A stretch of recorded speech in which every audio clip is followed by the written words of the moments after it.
Donc là, c'est la formation sur les OKR à Javelot. C'est probablement une des formations les plus importantes. C'est pour ça que je la refais pour celles et ceux qui l'ont déjà eu.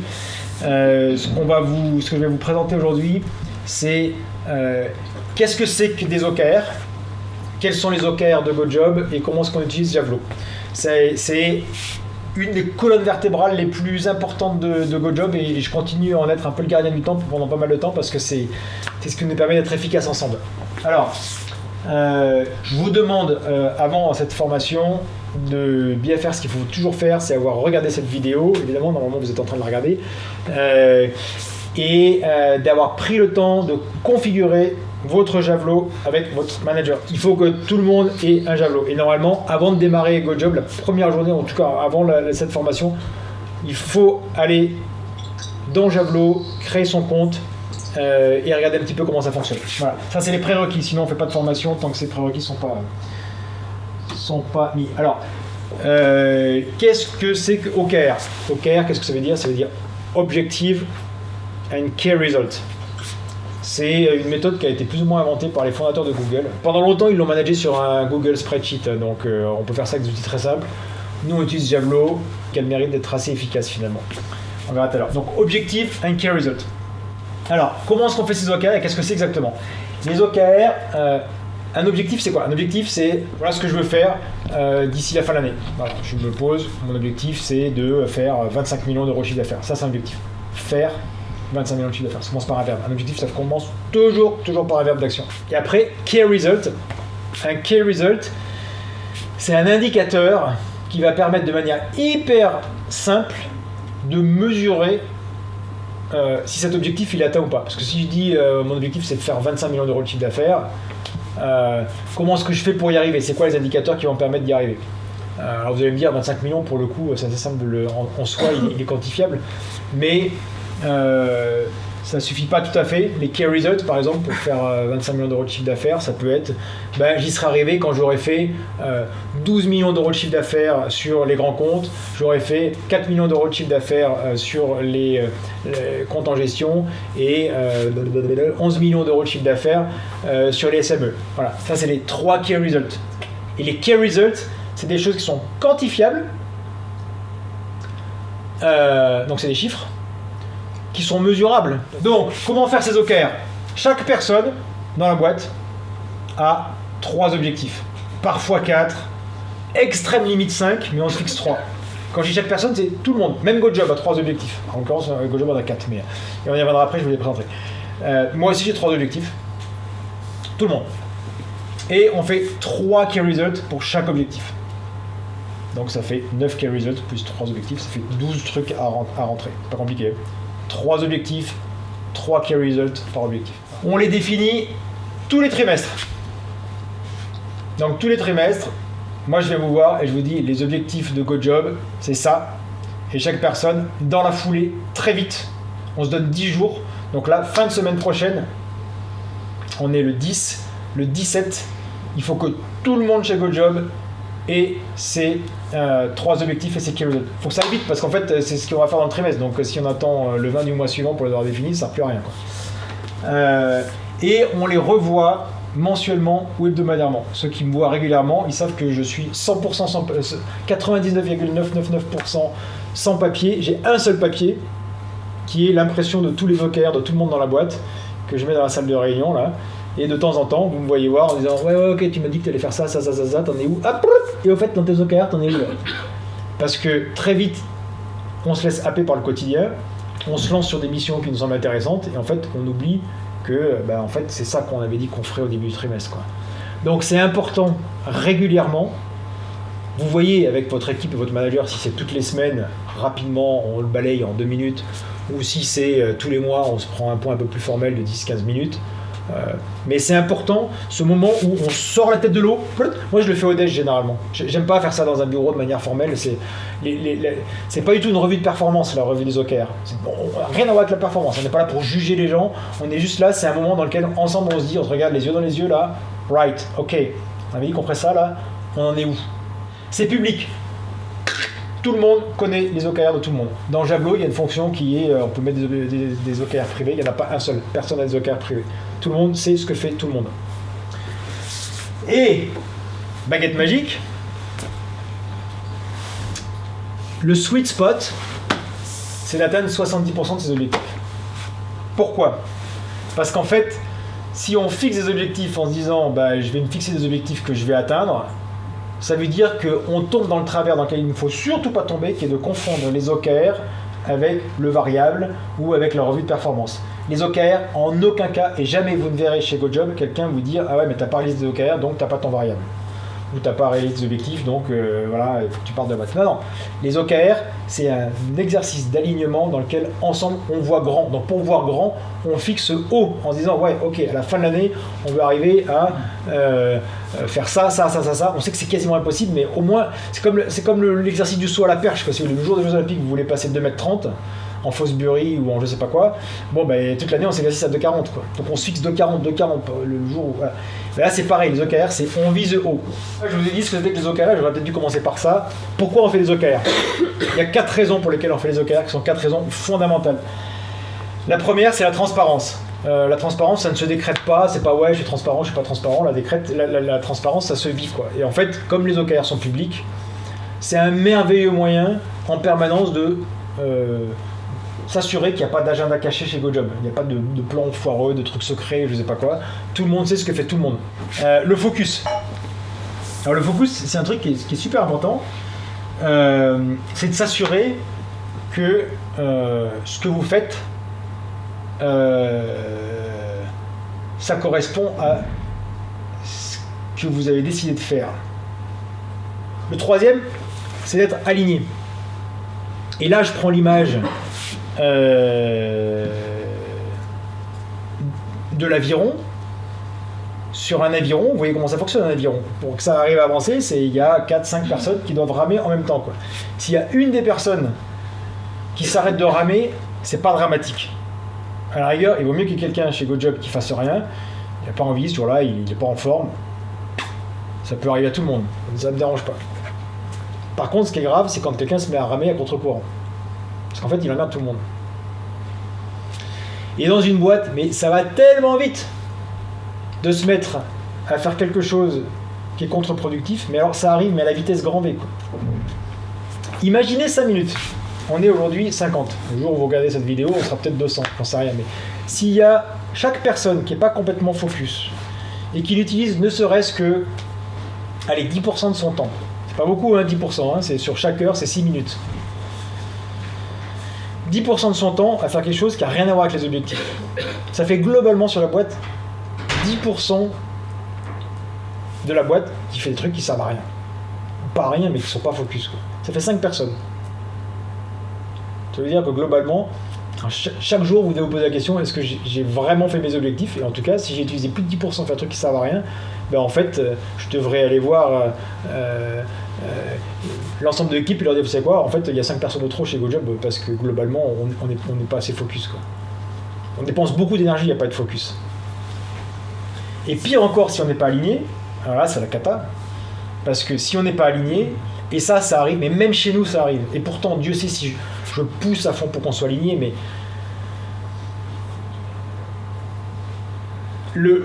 un des gros risques qui guette toutes les boîtes de tech, c'est le mésalignement entre le commerce, le produit et les devs.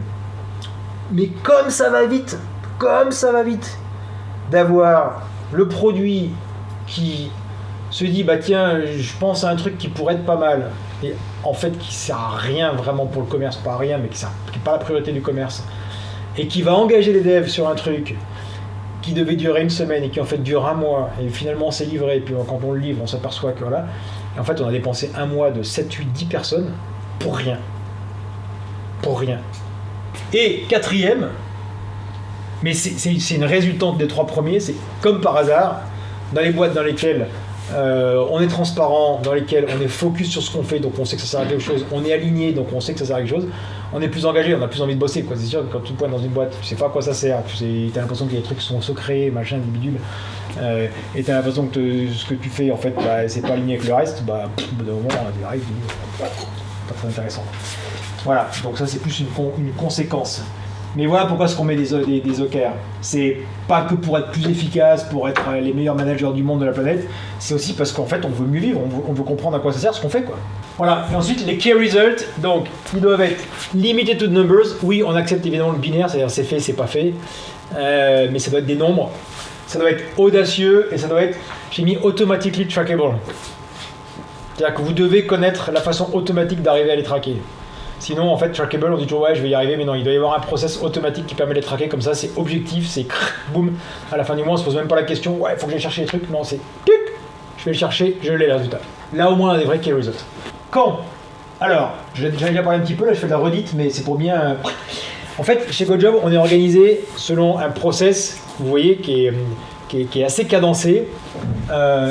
Tous les mois, qu'est-ce qui se passe? Tous les mois, on se pose en petit chapter et on se pose là et on essaie de vérifier que nos OKR sont bien réalisés. Mais à nouveau, dans un souci de transparence, les chiffres, les indications, la stratégie, la tactique qu'on définit ensemble, nous, c'est ceux qui sont parfaitement expliqués au bord. Voilà. Donc ça, tous les mois, voilà ce qui se passe.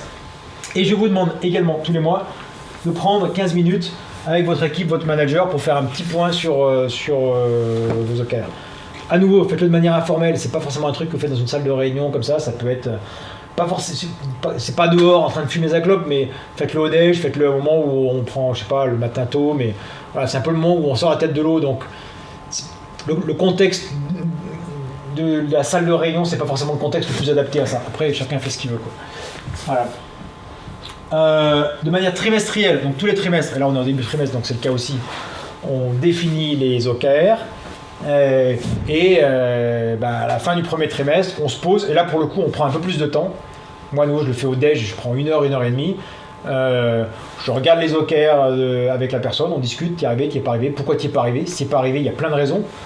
Ça peut être j'y suis pas arrivé parce que c'était beaucoup trop ambitieux, parce que j'ai pas eu le temps. Ah ouais, t'as pas eu le temps, mais ah ouais, non, mais oui, j'ai pas eu le temps parce qu'entre temps tu m'as dit qu'il fallait qu'on fasse ça, donc ouais, ok, ouais.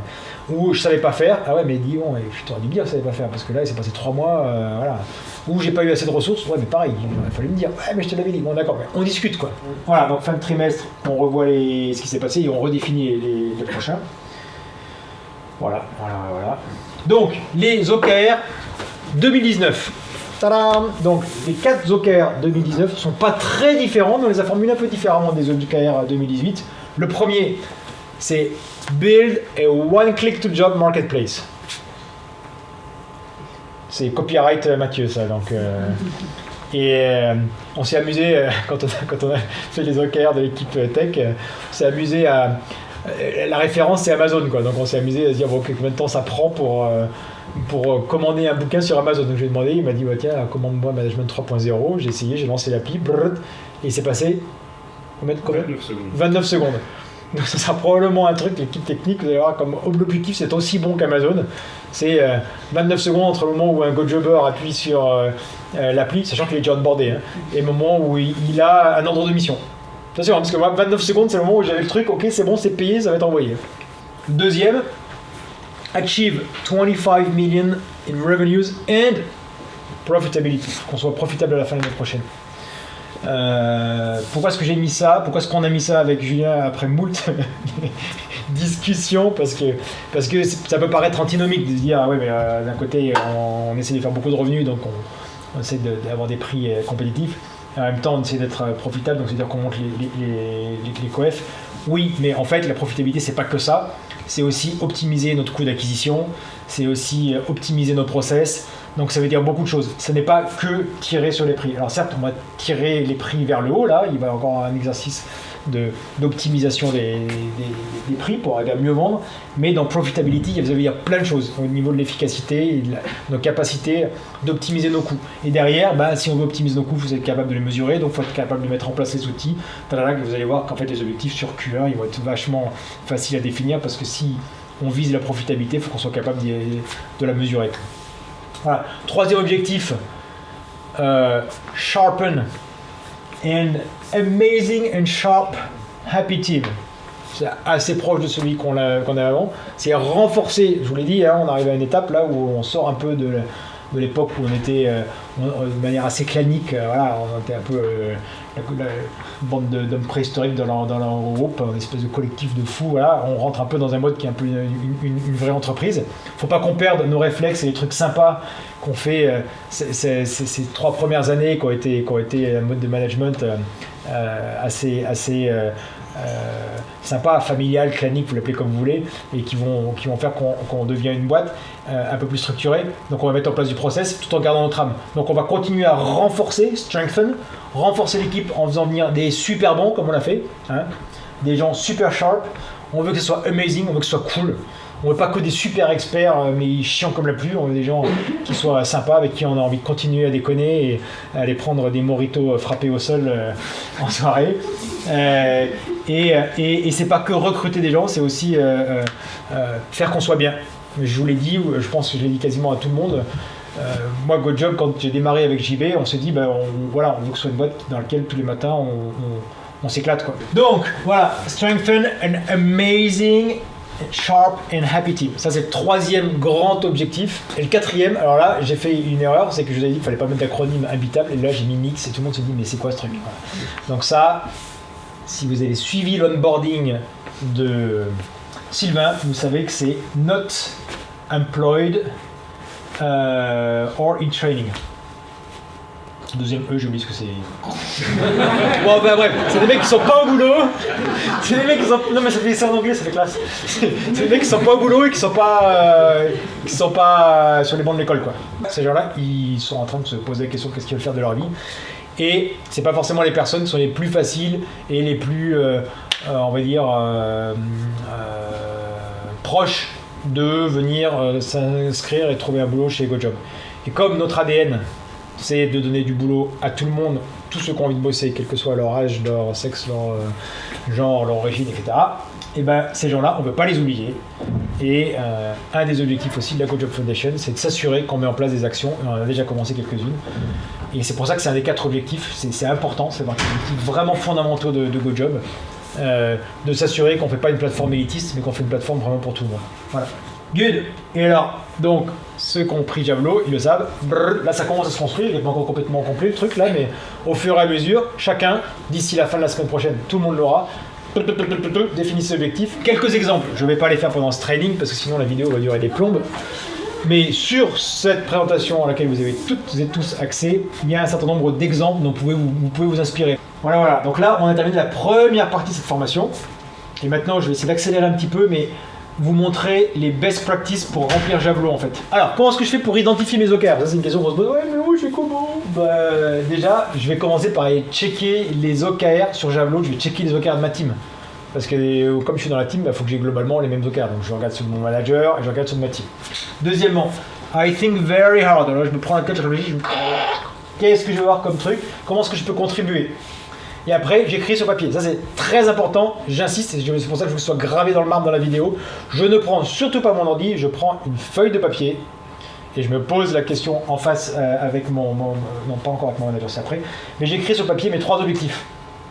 Voilà, moi d'ici la fin de l'année ou d'ici la fin du trimestre, il faut que j'ai fait ça, pardon, pas d'ici la fin de l'année, d'ici la fin du trimestre, il faut que j'ai fait ça, ça et ça. Là, je pourrais me regarder en disant, ouais, c'est bon, j'ai bien fait le boulot. Et après, vous définissez sur le papier.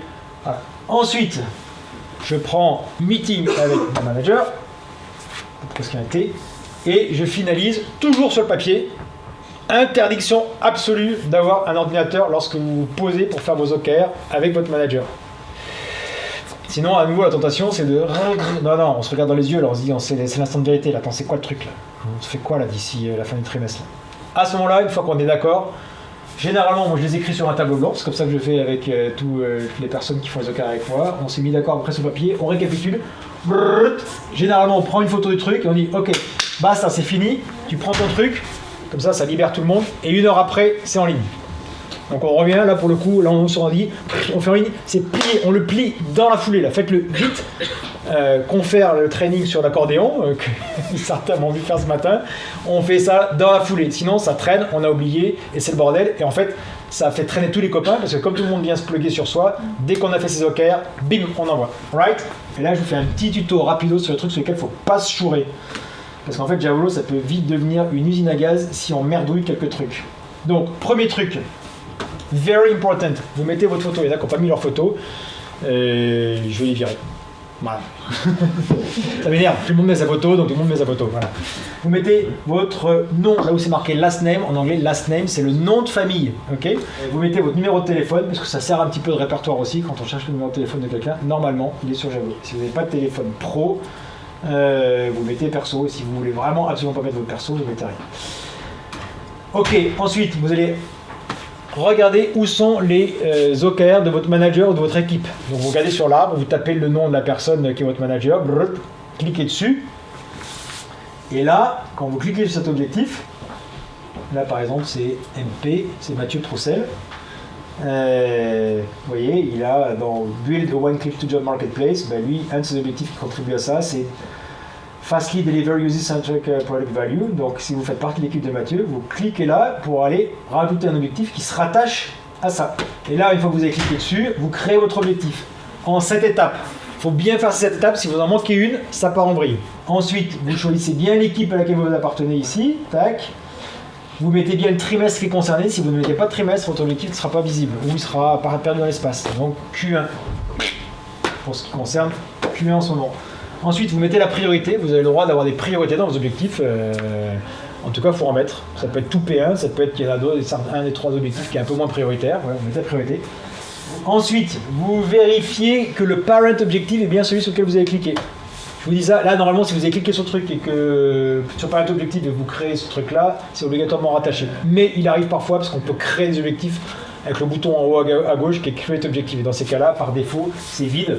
Donc là, vous vérifiez bien que le parent objectif, c'est bien celui de votre manager ou du parent objectif auquel vous vous rattachez. Sinon, à nouveau, votre truc il va être perdu dans l'espace. Après, vous l'avez perdu, vous n'aurez plus le retrouver, c'est un bordel innommable.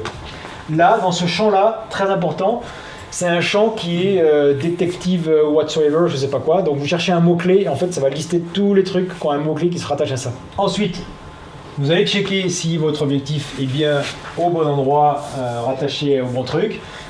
Vous faites refresh, ça fait partie des trucs qui sont prises de tête sur Javelot, c'est qu'en fait, par défaut, il n'a pas forcément rattaché, vous croyez qu'il n'aura pas rattaché. Il faut faire refresh sur l'URL pour être sûr qu'il apparaisse. Voilà, c'est les joies de la techno. On n'est pas les seuls à avoir des bugs. Les copains aussi. Voilà. Et cinquièmement, une fois que vous avez fait votre objectif, vous allez créer des key results en fait qui se rattachent à cet objectif.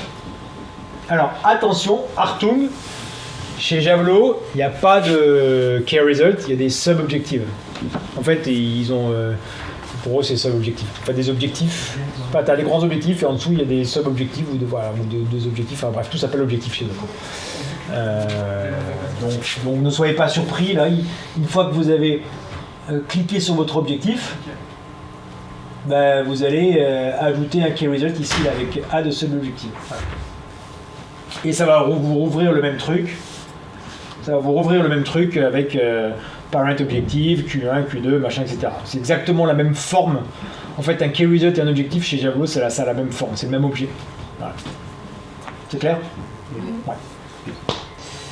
En fait, si vous faites la grimace, c'est parce que vous avez faim, là. C'est pas parce que vous comprenez rien. Bon, d'accord. Mais en fait, j'ai fini. Si vous êtes paumé, vous pouvez réécouter cette vidéo, aller demander aux copains, ou cliquer sur le petit truc en bas à gauche de Javelot. Normalement, ils ont un service support qui est pas mal. Voilà. Avant de delete des objectifs, faites super gaffe parce qu'il arrive parfois que vous deletez un truc et derrière ça delete toutes les branches qui sont en dessous. Donc, Achtung. On peut vite foutre le bordel sur Javelot. Donc allez-y doucement, si vous avez des doutes, vous demandez autour de vous. Et oui, parce que comme tout est dépendant de tout le monde, en fait, si on change une dépendance, ça part en vrille. Il arrive parfois, ne vous en faites pas, si jamais ça part un peu en vrille, venez me voir tout de suite, plutôt que de le cacher, vous venez me voir, ah non, j'ai fait une couille. Normalement, j'arrive après à rattraper le truc, je sais comment faire pour rattraper en rattachant un truc, boum boum, on y arrive quoi. Mais donc voilà, si vous faites des bêtises, c'est pas grave, chez GoJob, on a de l'audace, on a le droit de faire des erreurs. Vous venez me voir si vous faites une vrille. Alright? Good. Voilà. Je pense qu'on est bon. Ben voilà, c'est bien ça. Merci. Ah, vous allez applaudir.